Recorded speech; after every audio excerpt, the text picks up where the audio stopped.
I was, at the wave where there was a lot of change going on in music and pop culture in general.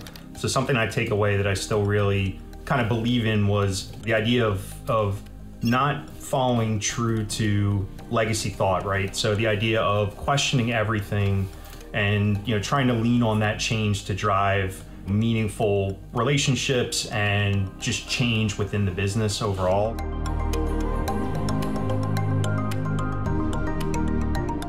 In terms of just the pressure that it caused on society as a whole, and from a family perspective with being forced to stay home and just the stress of potentially getting the COVID virus and impact it would have. From that standpoint, I would love to kind of roll back the clock. But that being said, I think it really gave us the opportunity to look at the way we were approaching customers and the value we were bringing, and really kind of sharpen our focus there, because not being able to be out in front of people kind of changed the focus on our side to just look at the way that we're approaching the market, how we're doing demand gen events, the value we're bringing to customers. And I think we're going to take a ton of lessons learned from that, and hopefully making us that much stronger when we get back out in front of people.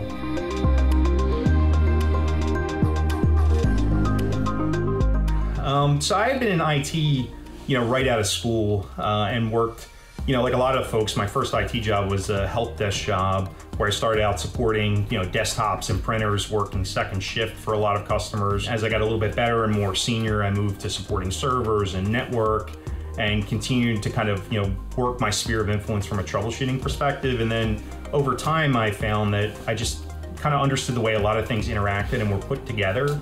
And security really runs along the lace of all things infrastructure. So, I think a good security, engineer and architect needs to have a good understanding of networking, of servers, of desktops, of applications and different components within an infrastructure, and understand how those traffic flows all work so you can build security controls around it. So that made a logical career progression for me more into the security side, and kind of never look back.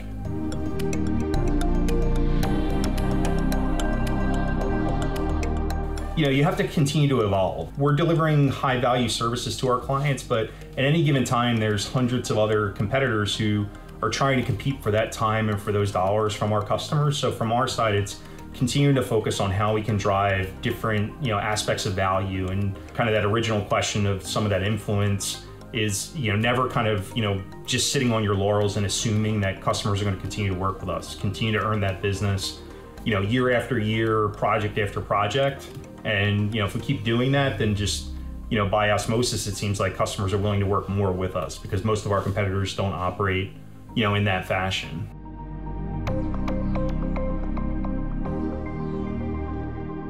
Without a computer, it'd be interesting, because without internet, I think there's a lot you can do in terms of building new offerings, new go-to-market information, new materials that we can bring to our customers. Without any of that, I think it's just be more focused around exercising and really just kind of taking a pause. In the business that we're in and the role that I have, it's continued focus, and 24/7 it feels like overall. Having the opportunity to have a good extended pause would be good.